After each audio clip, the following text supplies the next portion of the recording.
everybody. Good evening. How are you all tonight? Good, I hope. Yes, and welcome to Shitcast. Different kind of shitcast this Yes, evening. very Not much so. actual shitcast. We're doing a Love- retro rewind. And it's a love cast, really, Yeah. because not Lovecraft. Don't get me wrong, it's not Lovecraft, it's Love Cast, because we both love this movie. Yep. We Prob- both have a history with this movie. Probably in both of our top fives of all time. Mm-hmm. And that movie is An American Werewolf in... London.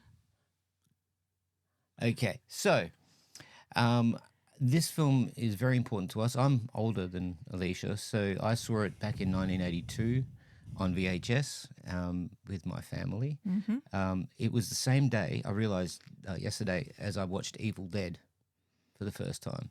So this is literally my first or second horror film of all time. Wow. So, yeah, and I was, 7?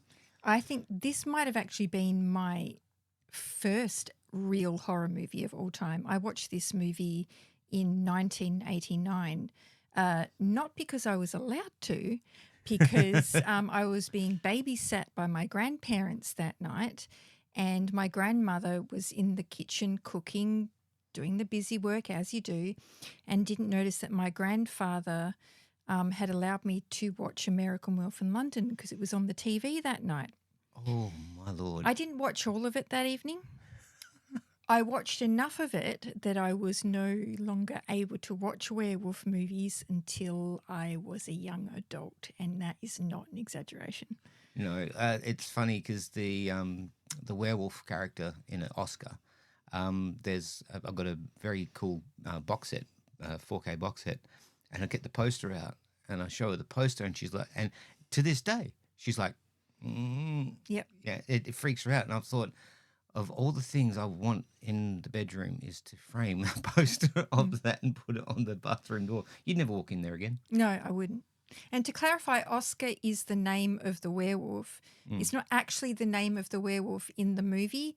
One of the collectors, Bob Burns. Shout out to Bob Burns. Of Bob Burns' Basement. We love you. We hope to visit you sometime next year. He happens to have the original werewolf from the full-scale version from the movie, and he named it Oscar. So yes. I actually that's why knew we it call as it that. Fluffy Right. originally. That's why we get confused, because we talk about this film a lot. And originally knew it as Fluffy, and you were saying it was Oscar. It's Oscar. And I was like, Yeah. no, it's not. It's I'm sure it's Fluffy. And there is extras on one of my many editions of this movie that calls him Fluffy. And then there's another edition where we watched the other night. Yep. He calls him Oscar. So we're both right. Yeah. Hallelujah. We're both right. I'm hoping to go to Bob Burns' Basement next year and walk in there and call him Oscar and have Bob be so impressed that I know that's his name that he'll let me touch things. Problem is, if he watches this now, he knows you're preempting. But, you know, he might still love us because We're Australian. G'day. we're huge fans. We are huge fans. Huge fans. Okay, so here is a teaser, maybe, or a trailer of the film. This is the story of two young American students traveling through England on a night of the full moon.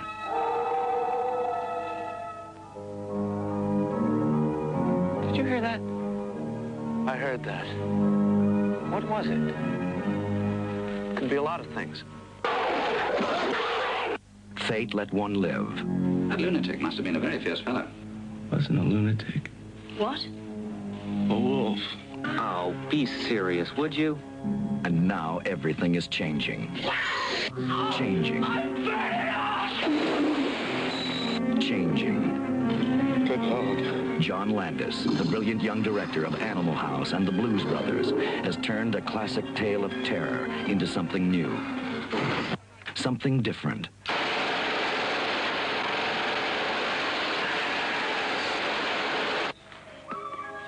Excuse me. A naked American man stole my balloon. I'm a werewolf. The bar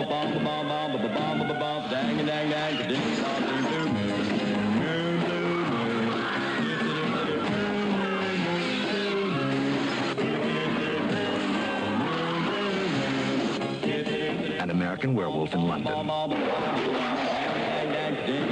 Something different.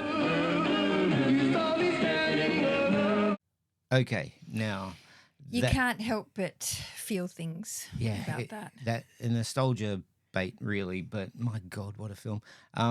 So the movie is about two Americans that are backpacking across Europe, and they decide to make a detour down in Wales or Yorkshire, which is north of England, and make their way down to London. And on the Something way like East Proctor. by East Proctor, they catch a lift with a farmer who has some lovely sheep. And they hitch a ride with them, and they basically get told, go down that way, and you'll get to East Proctor. Don't go that way, and beware the moors. Mm-hmm. So they get told first time, beware the moors, and so the boys go to East Proctor, where they come across a pub called the Slaughtered Lamb. Now, what kind of advertisement is that for a pub? Is a line, and it's true. Why would you go into an establishment called the Slaughtered Lamb? But they are freezing cold, and it's been raining. Yep. So, And it's pretty much the only place in town. So where are you going to go? yeah, exactly. Not who you're going to call in this case. Where are you going to go? They step inside the Slaughtered Lamb and are greeted by a whole pile of locals who stop what they're doing and have a look around at them, and they're not very friendly. They have a bit of a conversation, have a look at some things on the wall, try and have a joke here and there. English tea. And it seems pretty clear pretty quickly that they are not welcome, and they're urged to move on. But what are they told? They're told to stay on the road and steer clear of the moors and beware the moon. Because guess what, ladies and gentlemen? It happens to be a full moon tonight. Ooh, dear. Oh, dear. And the boys, being young adults that they are, take a walk. They walk from the pub and walk through down the road, and they don't follow the yellow brick road. They veer off into the moors. Quite quickly. Yes, and they're just chatting, and it's quite obvious that they're not paying attention, and then all of a sudden they hear a howl.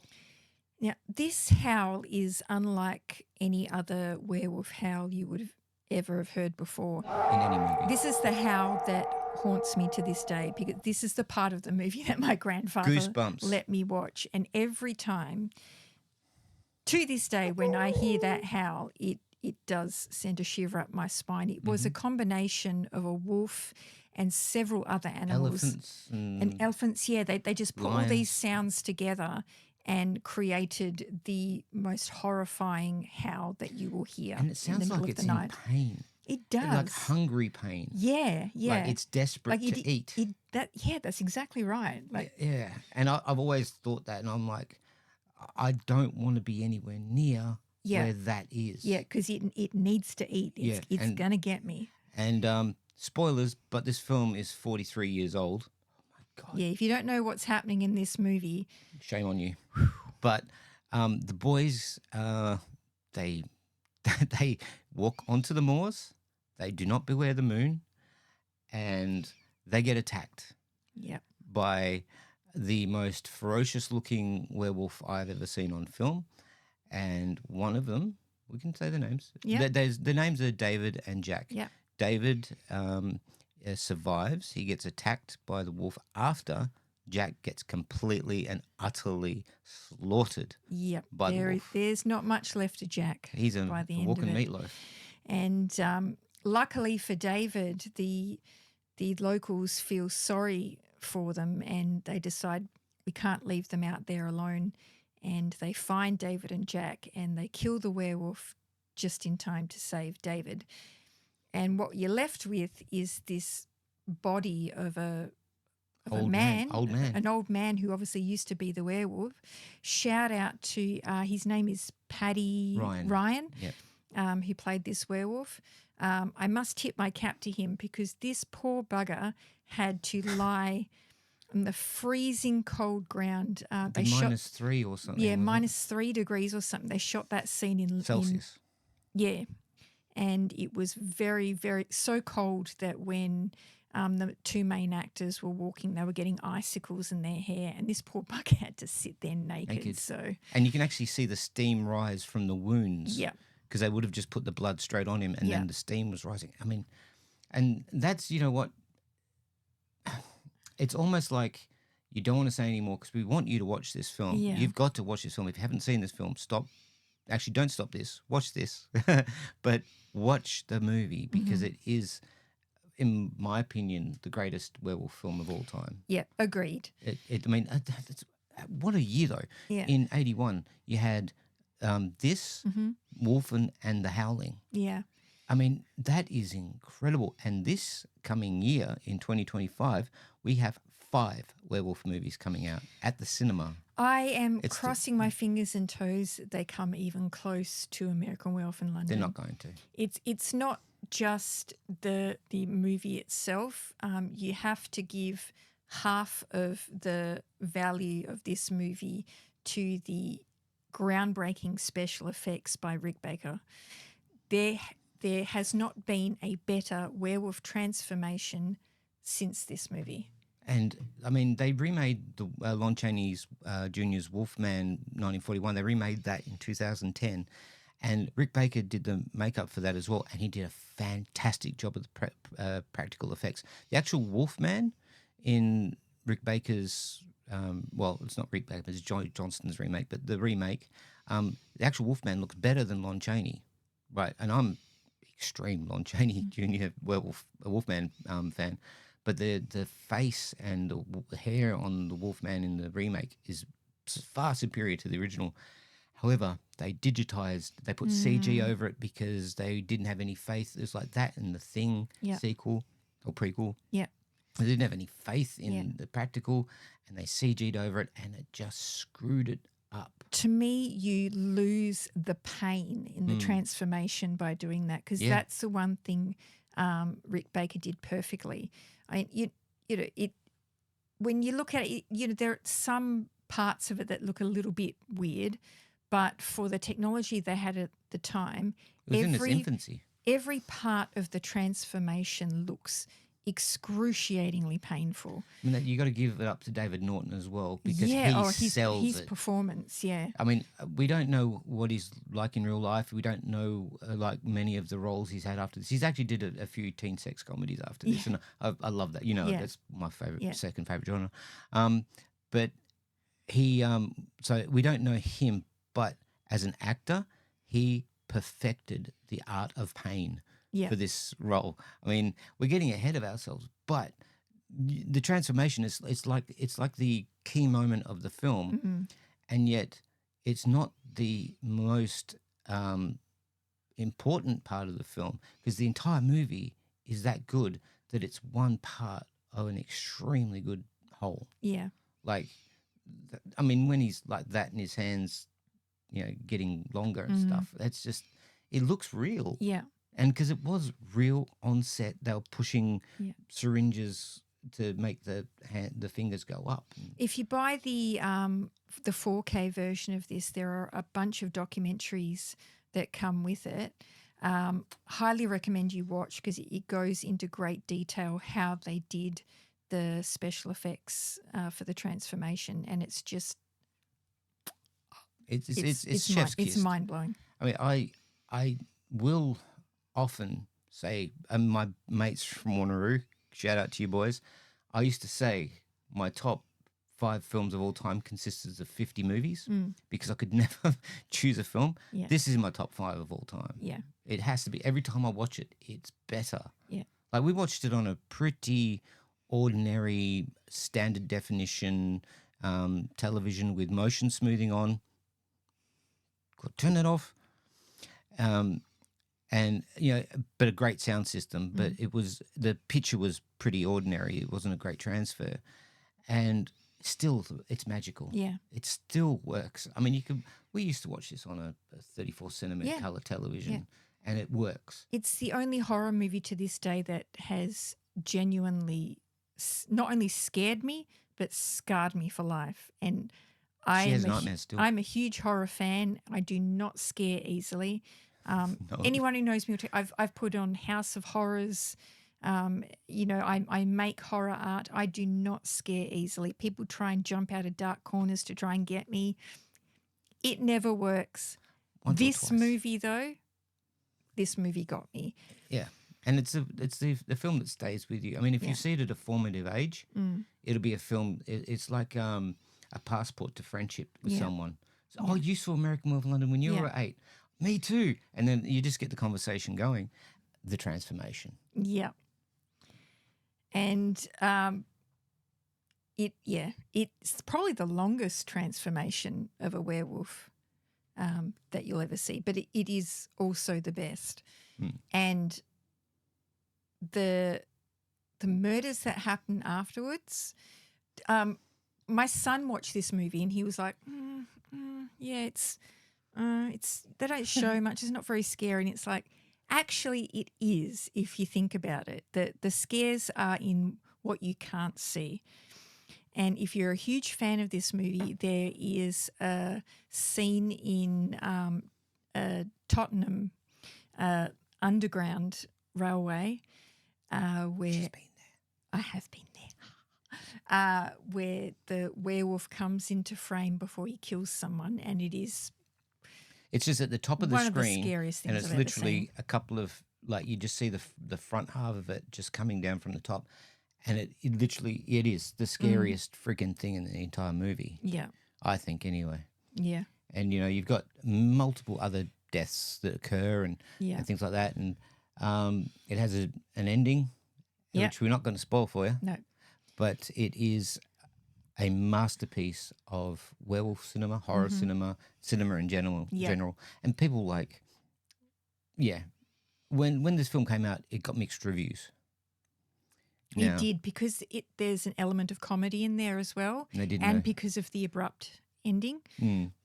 And people said it was too funny to be scary and too scary to be funny, and I'm like, I don't get that. It's actually a perfect combination of both. Yeah, it's perfect horror comedy.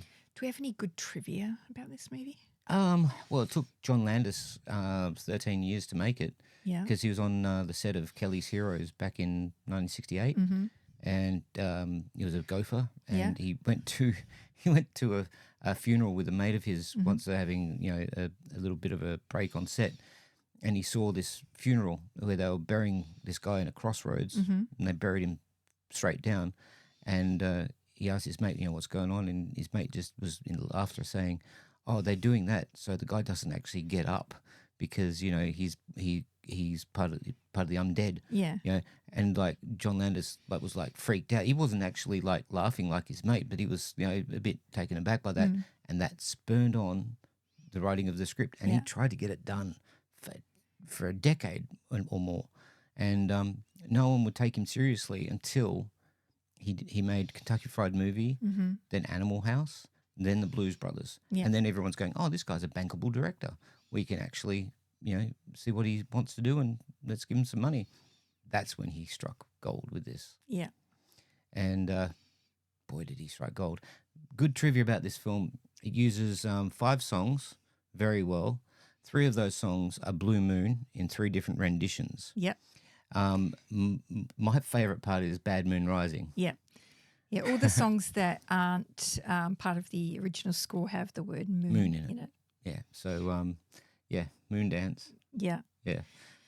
I'm not going to give away any because I know a lot of trivia about the practical effects We could go in on this for movie. hours. So it could go on for hours, but I don't want to spoil it for you.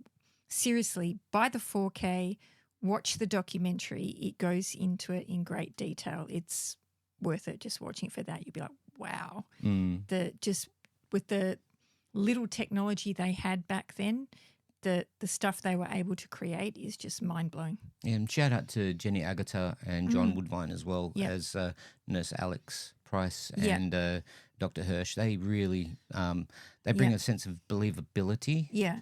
to it. I think if they didn't have that counterbalance Yeah. believability. I don't think it would have worked. Yeah, they as did. well. They gave a bit of a soul Yeah. to the movie. Yeah. And shout out to David Norton and Griffin Dunn for spending all of those hours in the makeup chair.